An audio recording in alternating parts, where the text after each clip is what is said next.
Today, Philadelphia 76er Joel Embiid announced that he's being treated for Bell's palsy, which is a neurological condition that causes a temporary weakness or paralysis of the facial muscles. The condition often affects one side of the face and can significantly alter a person's appearance, facial expressions, and self-esteem. This distinct symmetry breakdown on the face not only impacts physical features, but can also influence daily activities such as eating, speaking, and blinking the eyes, revealing the complexity of our body's nervous connections. Facial nerves have an intricate journey through the skull, and when disrupted, as occurs in Bell's palsy, the effects are both startling and visible, sparking critical conversation about the delicate balance within our nervous system. This condition illuminates the vulnerabilities that come from the disturbance of various nerves that control our facial muscles and the muscles of the organs in our head. Understanding the pathways and potential triggers of Bell's palsy is not just critical for medical professionals, but also for individuals who might suddenly find themselves or their loved ones dealing with this disquieting but treatable diagnosis.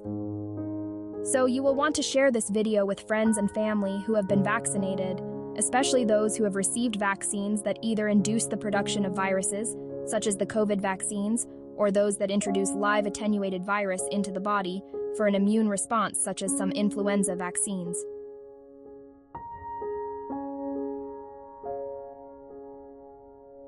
Exploring the causes of Bell's palsy involves piecing together a puzzle of viral infections and inflammatory responses. The most commonly associated trigger is the reactivation of the herpes simplex virus, which also causes cold sores. This virus can lie dormant in nerve ganglia and reactivate, leading to inflammation and damage to the facial nerve. Known triggers like infections are only part of the puzzle. Environmental factors and stress have also been linked to the onset of Bell's palsy, suggesting that our everyday lives might hold subtle cues to its emergence. Another potential cause of Bell's palsy is none other than the COVID vaccines.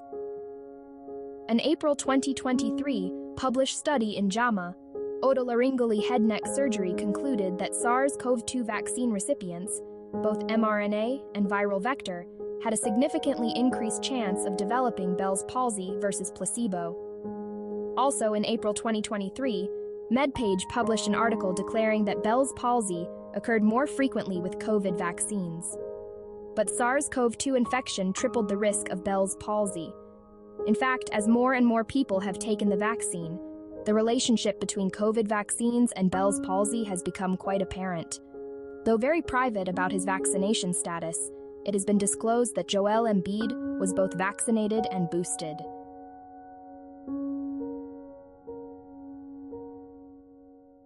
Initially, the symptoms of Bell's palsy can be alarmingly abrupt. A sudden weakness on one side of the face, an uneven smile, and difficulty closing one eyelid.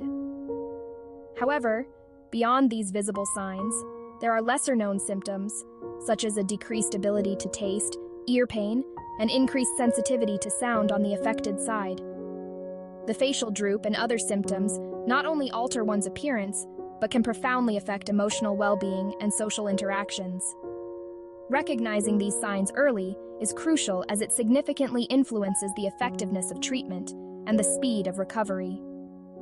Patients often describe an initial heaviness or numbness that leads to the realization that something is not right, marking the beginning of their journey through diagnosis and treatment.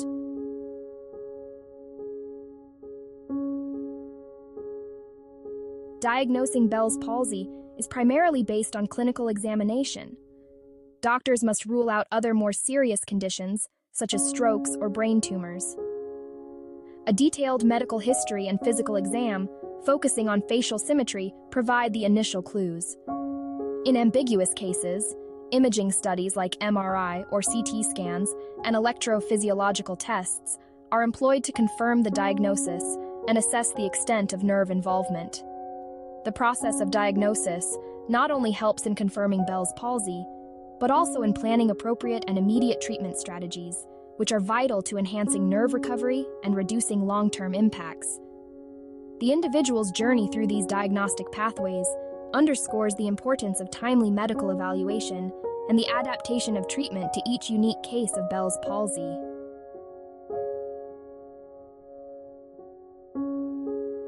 The prognosis for individuals with Bell's palsy is generally favorable, with many experiencing substantial recovery within weeks to months. Treatment usually involves corticosteroids to reduce inflammation and antiviral medication if a viral infection is suspected. Physical therapy and facial exercises also play a critical role in preventing muscle atrophy and promoting nerve regeneration. Newer research is exploring the benefits of acupuncture and electrical stimulation, broadening the scope of potential recovery tools. With each advance in treatment, the prognosis for recovery becomes brighter, offering hope to those affected that they can regain their facial symmetry and functionality. This evolving landscape of treatment and recovery options not only enhances our understanding of Bell's palsy, but also empowers patients and healthcare providers in managing the condition more effectively.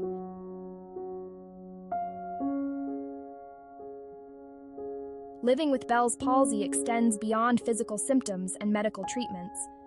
It involves navigating the psychological and social challenges that arise from altered appearances and capabilities. Support groups, counseling, and community resources play an integral role in assisting individuals to adapt to their temporary new normal. Embracing these resources can profoundly impact emotional recovery and adjustment, providing a support network that fosters resilience and strength through shared experiences and knowledge. Bell's palsy, a journey marked by its sudden onset and ripple of changes, underscores the unpredictability of life and the power of resilience. Joel Embiid's public experience with this condition has once again brought COVID vaccinations to the forefront as a potential cause of increasing Bell's palsy reports. We are now seeing the results of human trials on the COVID vaccinations. Generally, drug trials do not occur in billions of people. They occur in much smaller and controlled groups to mitigate damage. To compound problems, vaccine manufacturers are immune from having to pay damage compensation to victims of vaccine side effects, even if they result in death. We will likely see more and more cases of Bell's palsy as the full implications of the emergency use of COVID vaccines become clear. Medical choices are a very private thing, and the ex-pharmacist respects all people's right to choose or decline medical treatment or prevention. My goal is to arm people with accurate information so that they can make informed decisions about their healthcare and the care of their loved ones. If you want more honest content about medical and scientific breakthroughs on the horizon, don't forget to subscribe to my channel and ring the bell to be notified of new content.